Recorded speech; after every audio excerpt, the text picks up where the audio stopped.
Sean todos bienvenidos. Reciban un cordial saludo. En esta ocasión veremos el tema La encomienda en los Andes, correspondiente a la tercera parte de la organización social en el periodo hispánico. En un principio, es decir, muy poco después del descubrimiento de América y durante los primeros años de la conquista propiamente dicha, los conquistadores recibían como premio tierras y además algunos indígenas en depósito. ¿Qué significaba eso? Que estos indígenas eran compelidos a trabajar. Vale decir que si les tocaba un patrón bueno, les pagaba, los trataba bien, pero si les tocaba un patrón malo, probablemente los trataba como esclavos, ¿no? Es por ello que el rey Fernando el Católico, el 20 de marzo de 1503, en una ordenanza determina que a los indígenas tenía que pagárseles un jornal y estaba prohibido maltratarlos. En diciembre del mismo año, declara formalmente que todos los indígenas son libres y no pueden ser tratados como siervos. Y además el tributo que debían darle al rey como hombres libres iba a ser recogido por los caciques, sus propios caciques. Bien, entendemos que esta ley empezó a aplicarse, pero no de forma universal. Es decir, hubo fallos en la aplicación de la ley, no hubo control suficiente de las autoridades, y es por ello que en 1511 Fray Fernando de Montesinos protesta en Santo Domingo del maltrato que recibían los indígenas de la isla La Española. Por ello, el rey le instruye a Diego Colón, el gobernador de las islas del Caribe, que haga lo necesario para corregir esta situación y se le brinde a los indígenas la protección que estaba garantizada por las leyes. Al parecer esto tuvo algún efecto, pero de todas formas se encontraba que había fallos, ¿no? Y es por ello que se decide establecer la encomienda en el modelo que se manejaba en España y que analizamos ya en un video anterior, ¿no? Que tenía una larga data, una existencia de muchos siglos, con el propósito de alcanzar un pacto social viable entre españoles e indígenas que pudiera permitir que exista la paz entre ambas poblaciones y construir juntos una sociedad que dure mucho tiempo. Bueno, entonces ahora veremos cómo se aplican las encomiendas ya con este sistema, empezando en México en 1524, y se lo hace con un fin fuertemente defensivo, es decir, los hispánicos, los encomenderos, tenían que tener las armas necesarias para ir a la guerra en caso necesario y además tenían la obligación de garantizar la protección de todos los indígenas que estaban encomendados a ellos. No hay que olvidar que en esos primeros años habían naciones aliadas con los españoles y naciones enemigas. Entonces, la situación de guerra era cercana, digámoslo así. Por esta razón, no se permitía que sean encomenderos ni los clérigos, ni las mujeres, ni los menores de edad, porque ellos no podían ir a luchar a las batallas. Bien, sin embargo, cuando ya la situación de guerra terminó, ya no había una amenaza militar cercana, se les permitió convertirse en encomenderos. Bien, en la región de los Andes, que es lo que vamos a tratar en este video, habían varias naciones indígenas, ¿no? Varias culturas, y cada una de estas tenía su propio rey o soberano que se llamaba curaca o cacique.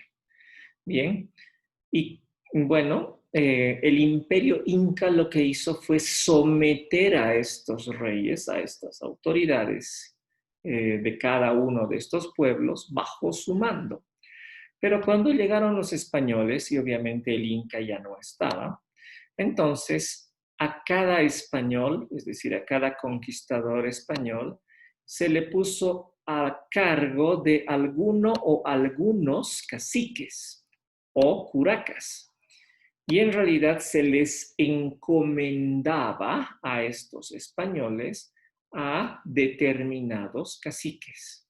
Bien, entonces reemplazaron, digámoslo así, la dependencia del Inca por la dependencia a cada uno de estos españoles, que habían sido encomendados por la corona para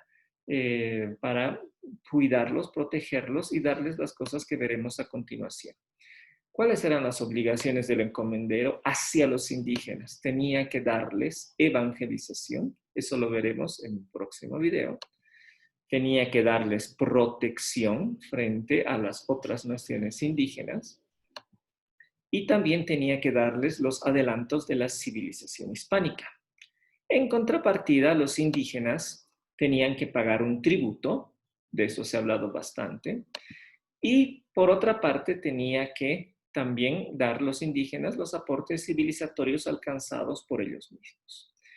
De esta manera se alcanzaba un pacto de reciprocidad. ¿Qué es la reciprocidad? Es dar y recibir en la misma proporción.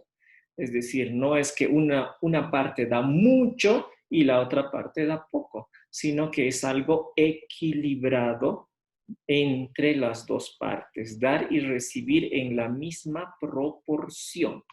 Y eso lo veremos con detalle, porque mucho se habla del tributo que pagaban los indígenas, pero muy poco se habla de lo que recibían a cambio. Y eso lo veremos ahora en este video.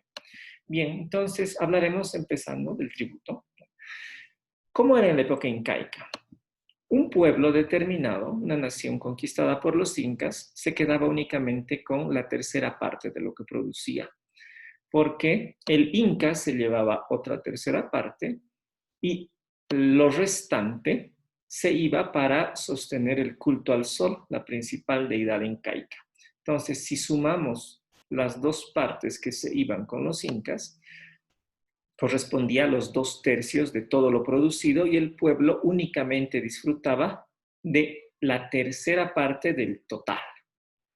Cuando llegaron los españoles, como querían establecer un pacto más duradero, lo que hicieron fue pedir para el encomendero el 50% y el pueblo se quedaba con la otra mitad, es decir, más de lo que recibían en la época incaica.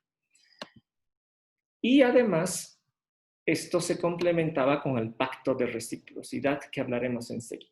Bien, de todas maneras, pongámonos a pensar un momento. ¿Qué pasaría si yo gano sueldo y el Estado se queda con la mitad de lo que yo gano? Entonces sería un impuesto muy alto, ¿no? Tendría que recibir muchos beneficios a cambio de eso. Y de eso es de lo que hablaremos ahora. De los aportes civilizatorios hispánicos. ¿Qué es lo que el encomendero daba a los indígenas? Bien, para empezar, definiremos civilización. Es el conjunto de costumbres, saberes y artes propios de la sociedad humana.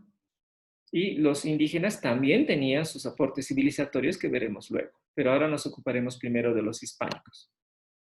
El encomendero, por ejemplo, daba a los indígenas una pareja de animales, en este caso, un toro y una vaca, ganado vacuno, ¿no? Una pareja de ganado vacuno. Les enseñaba a los indígenas cómo cuidar de estos animales, cómo se alimentaban, ¿no? Y la obligación de los indígenas era cuidar a estos animales y multiplicarlos, ¿no? Supongamos que después de unos 5 años han nacido 6 terneros. Bien, pues la mitad de ellos era para los indígenas y la otra mitad para el encomendero. ¿Cuál es la gran ventaja de esta situación? Que los indígenas ya tienen en este caso 3 animales propios. Supongamos que son 2 hembras y un macho. A partir de estos animales ya pueden crear su propio rebaño, digámoslo así, de vacas, de ganado vacuno, que pueden multiplicar y disfrutar y aprovechar como mejor les plazca, ¿no? Ese es un trato que incluso en el siglo XXI sería muy ventajoso, ¿no? Para una persona que está en el campo, ¿no? Recibir una pareja de animales, multiplicarlos y después quedarse con la mitad de los animales. Bien, y obviamente en el siglo XVI mucho más, porque eran animales que eran sumamente útiles y además desconocidos, no habían estos animales antes. Y bueno, debemos recordar, por ejemplo, en el caso del ganado vacuno, que se aprovecha absolutamente todo del animal, ¿no? La carne, la leche, el cuero, ¿no? Inclusive hasta el excremento resulta ser abono. Entonces, son animales altamente aprovechables. Bien, veremos ahora que en esto se está cumpliendo el pacto de reciprocidad, dar y recibir en la misma proporción, ¿no? Y disponer de animales que antes no se tenía, obviamente era bastante beneficioso para los indígenas. Veamos ahora qué animales concretamente trajeron los españoles. Pues las vacas, los cerdos, las ovejas, las cabras, los burros, las gallinas, los patos, las palomas que muchas veces vemos en las plazas, originalmente fueron traídos como animales comestibles, igual que las gallinas. Los conejos de Castilla, los caballos, las mulas, que son el cruce entre los burros y los caballos, ¿no? Las abejas mielíferas, ¿no? Que son las que son amarillas y negro, ¿no? En América habían otras especies de abejas nativas, ¿no? Los perros, los gatos, bien, y las ratas, bien. Todos estos animales fueron traídos por los españoles. Por parte de los indígenas podemos mencionar a las llamas, los conejillos de indias o cuyes, los pavos, y los perros. Habían especies de perros, por ejemplo, sin pelos, y en México otros que no ladraban, que eran especies nativas, ¿no? Y podríamos decir que lo interesante de esto es que los indígenas habían logrado deshidratar la carne en la región de los Andes y a partir de eso se obtenía el charque, lo cual permitía que la carne de cualquiera de los animales, de la mayor parte de los animales cuya lista aparece en pantalla, pudiera ser conservada adecuadamente para que dure años y de esa forma no haya hambre. Bien, como ustedes podrán ver, las especies traídas por los españoles son muchas. Y hasta el día de hoy, en la región rural, digámoslo así, de toda América hispana, esos son los animales que son la base de la producción agrícola hoy. Bien, es decir, son sumamente beneficiosos. Y hasta el día de hoy son los más consumidos.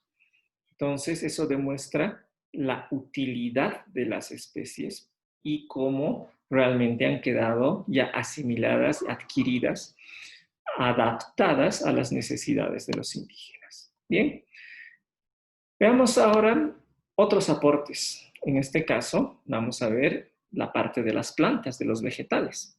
El encomendero tenía que brindar a los indígenas semillas, por ejemplo, trigo, y enseñarles la forma de cultivar. A cambio, los indígenas tenían que sembrar y cosechar.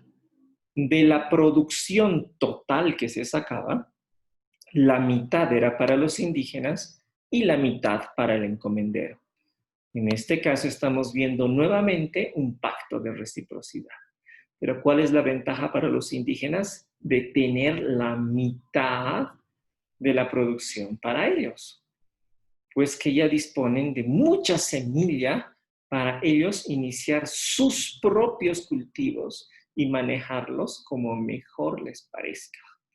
Bien, entonces veremos cuáles son los productos traídos por los españoles a América. ¿Qué plantas? Por ejemplo, el trigo, que obviamente sirve para hacer harina y de ahí se saca el pan y de ahí se saca, bueno, pan, tortas, pasteles, etc. Bien, la vid, es decir, la uva, el arroz, el azúcar, la cebada, la naranja, el limón, el higo, la manzana, durazno, las aceitunas, el café, las habas, las peras, las lechugas, ¿bien? Y por otra parte, veamos qué plantas ya tenían los indígenas y obviamente los hispánicos incorporaron, pues la papa, el maíz, el algodón, el maní, el cacao, tomate, quinoa, coca, amaranto, frijoles, palta, piña, camote, yuca, guayaba, como ustedes verán, era dar y recibir. Los españoles aprendieron a aprovechar las plantas producidas por los indígenas y los indígenas aprovecharon las plantas traídas por los españoles. Entonces se cumplía un beneficio mutuo, un pacto de reciprocidad que permitía que las dos partes ganaran. Y pasemos ahora, ya terminando este breve video, a ver lo que es la tecnología. ¿Qué tecnología trajeron los españoles? Pues animales de tiro, es decir, los bueyes, por ejemplo, los burros, pueden jalar cosas grandes como arados o como carretas, ¿no? Entonces, eso permite aliviar enormemente el trabajo, porque antes de que llegaran los españoles, ¿cómo se sembraba, por ejemplo, el maíz? Se agarraba una vara larga, ¿no? Una vara larga, y se hacían huecos en el suelo, uno por uno, y se colocaba una por una las semillas. En cambio, teniendo un par de bueyes y disponiendo de un arado, en un solo día, con el par de animales que van abriendo el surco a medida que van caminando, pues se hacía el trabajo de 80 o incluso 100 personas en una sola jornada. O sea, eso era un efecto multiplicador impresionante para las labores de siembra, que obviamente son muy, muy grandes en el campo, ¿no? Es decir, el sembrar se volvió sumamente fácil, digámoslo así, con relación a lo que había sido antes, gracias a los animales traídos por los españoles y a las herramientas y tecnología traídas por ellos. Bien, bueno, aquí tenemos también las herramientas de labranza del campo, por ejemplo, azadones, hoces o picotas son herramientas traídas por los hispánicos hacia América. También trajeron grandes barcos, de eso fue así como llegaron los europeos a América, en barcos capaces de cruzar el océano de ida y vuelta. También trajeron herramientas de hierro y acero mucho más resistentes que las herramientas de bronce que disponían los americanos. También trajeron pólvora y armas de fuego, arcos de medio punto y ojivales para permitir construir, ¿no?, cosas más altas con techos más estables que los que se disponían en América. Tener escritura alfabética, hay que aclarar que los pueblos de América, muchos de ellos sí tenían escritura, ¿no?, pero no alfabética, ideográfica y de otras formas, pero no alfabética. Los mayas tenían solo algunos símbolos que podríamos asimilar con letras de nuestro alfabeto, pero lo bueno de la escritura alfabética es que no se necesita más que memorizar unos 30 símbolos para prácticamente escribir cualquier cosa que se diga en un idioma. En cambio, en las anteriores escrituras se tenía que memorizar en algunos casos 800, a veces incluso hasta 1500 símbolos diferentes para poder entender lo que se leía y cómo se escribía. Bueno, entonces fue un gran adelanto tener escritura alfabética, y junto con eso la llegada de la imprenta, que permitió difundir en gran cantidad el pensamiento, imágenes también. Y, digámoslo así, derivado de esto, la escuela pública. Pues hay que mencionar que antes de la llegada de los españoles, efectivamente, algunos pueblos tenían un avanzado sistema educativo, pero solamente para los gobernantes, no para el pueblo. En cambio, con la llegada de los hispánicos, sí había una escuela que estaba accesible a prácticamente cualquiera de los niveles estamentales, ¿no? Es decir, la gente del pueblo ya pudo tener acceso a la educación. Bueno, además de eso tenemos la aparición de colegios, ¿no?, que sería la continuación de la escuela, un nivel de profundidad mayor, que equivaldría a lo que antes se aprendía, digamos, aprendían las élites americanas, e inclusive la universidad, que llegaba a un conocimiento mucho más profundo, ¿no? Bueno, entonces estos adelantos fueron traídos por los hispánicos y los indígenas. Hay que recordar que la Universidad Mayor Real y Pontificia de San Francisco Javier fue fundada en 1624, es decir, es una de las más antiguas de América. Bien, por parte de los indígenas, ¿qué aportes civilizatorios dieron? La medicina. hay que decir que algunos pueblos como los mayas, pero fundamentalmente los callahuayas, eran extraordinarios médicos que superaban con mucho a los médicos europeos. Entonces hay que decir que ese es un gran adelanto de los indígenas, de los cuales se beneficiaron los hispánicos. A modo de ejemplo, habría que decir que los conquistadores españoles rápidamente se dieron cuenta de lo bueno que eran los médicos callahuayas y cambiaron a sus propios médicos europeos por médicos indígenas porque los consideraban mejores. Bien, en cuanto al urbanismo, los hispánicos trajeron el urbanismo endamero que es característico, pero, bueno, de las ciudades patrimoniales, ¿no? Pero habría que decir que, por ejemplo, la Ciudad de México, Tenochtitlan, capital de los aztecas, era la ciudad más fabulosa del mundo de su época, que superaba con muchísimo a cualquier ciudad española. Y bueno, en cuanto a urbanismo, también los incas desarrollaron mucho, así que podríamos decir que en cuanto a eso se refiere, los americanos eran mejores. ¿Bien? Por otra parte, los sistemas de regadío, por ejemplo, para irrigar en zonas muy desérticas, como en las zonas de los valles peruanos, entre la cordillera y el mar, eran igual o mejor dicho, mucho mejores que los que disponían los hispánicos y los europeos en general. Lo mismo podríamos decir de la textilería, que era de una calidad extraordinaria. Y tallado en piedra también eran extremadamente buenos los americanos. Entonces, habría que decir que en este aspecto tecnológico hubo tanto aportes civilizatorios hispánicos como aportes civilizatorios indígenas.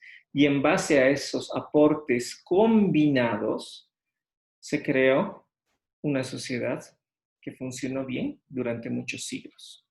Bien, bueno, les agradezco mucho por su atención. Los invito a ver el siguiente video que va a tratar acerca de la evangelización de América.